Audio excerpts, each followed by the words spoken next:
Ça fait je ne sais combien de vidéos que je dis que je vais faire une vidéo sur l'huile de coco et toutes ses utilisations et que je ne l'ai pas fait. Ne me détestez pas, je vous adore, blablabla.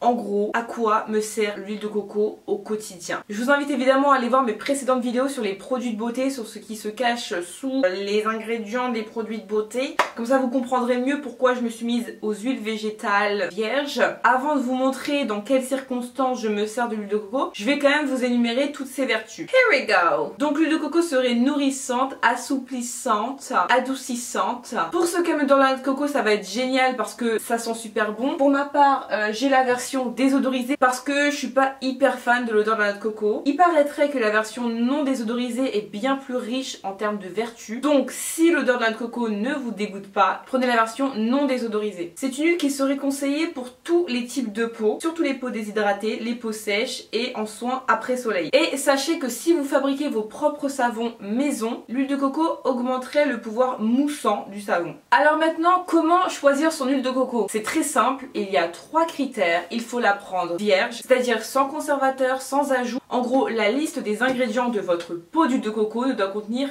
que et uniquement de l'huile de coco et rien d'autre. Deuxième critère très important et sûrement à mon sens le plus important, cette huile doit être biologique car ça voudra dire que ces noix de coco ont été cultivées sans pesticides, donc n'auront pas pollué la planète, n'auront pas non plus pollué les agriculteurs et ça fait plaisir quand même, hein, si on peut éviter de polluer des gens juste parce qu'on se fout de l'huile dans les cheveux, c'est quand même pas mal. Et argument très nécessaire, le pot en verre. Pourquoi le pot en verre? Parce que les pots en plastique sont souvent pleins de trucs merdiques et donc contaminent votre produit indirectement avec le récipient. Moi, ces pots-là, je ne les jette pas. Je m'en resserre pour mettre des poudres ayurvédiques, de l'argile ou que sais-je. Vous pouvez mettre ce que vous voulez, même des noix, des cacahuètes. Après, ça vous fait un pot en quelque sorte gratuit. Ou alors vous le mettez à recycler. Et sachez que le verre est le seul matériel qu'on peut recycler à l'infini, contrairement au plastique. Autre conseil que je vous donnerai qui est nécessaire évidemment, c'est d'utiliser une cuillère et jamais, au grand jamais, et je le redis, ne foutez pas vos doigts cracra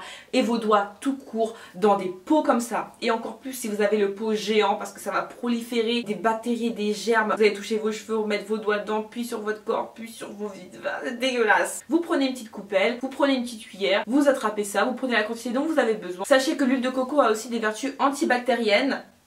Bien joué. Et qu'elle est également fortement conseillée pour l'hygiène intime. Après, chaque huile a ses vertus, chaque huile est adaptée à un type de peau, mais globalement tout ce que vous allez voir, ça concerne également toutes les autres huiles 100% végétales.